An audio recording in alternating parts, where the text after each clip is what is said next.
दोस्तों, अगर आपके भी स्पर्म बनने बंद हो गए हैं, शुक्राणु कम है, शुक्राणु नील हो गए हैं और आप बाप बनने के काबिल नहीं हैं, तो आप घबराइएगा नहीं। बहुत ही बेहतरीन वाला नुस्खा आज मैं आपको बताने वाला हूं।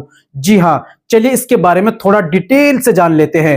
मेरे दोस्तों, जिन भाइयों ने बचपन में गलतकारी की है या कोई बीमारी के कारण आपके शुक्राणु बनने बंद हो गए हैं, आपके मादे में अगर पतली हो जाती है मनी पानी की तरह, तो शुक्राणु कम बनते हैं और नील हो जाते हैं। अगर मनी आपकी गाढ़ी है, शुक्राणु फिर भी कम बनते हैं, नील हैं और जो है हमल ठहरने के काबिल नहीं है। तो दोस्तों, सबसे पहले आपको लेनी है मस्तगी रूमी 10 ग्राम।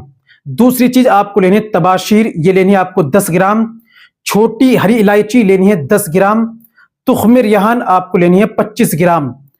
सफेद मूसली ये लेनी है आपको 25 ग्राम। सालब मिस्री ये लेनी है आपको 25 ग्राम। सालब पंजा ये लेना है आपको 25 ग्राम और धागे वाली मिस्री लेनी है इसमें 150 ग्राम।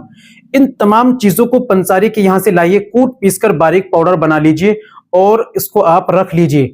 आपको इस्तेमाल करना है सुबह में, आप खाली पेट आधा चम्मच आपको गुनगुने दूध से लेना है। रात में खाना खाने के तकरीबन 2 घंटे बाद आपको छोटा बड़ा वाला आधा चम्मच भरकर आपको गुनगुने दूध से लेना है।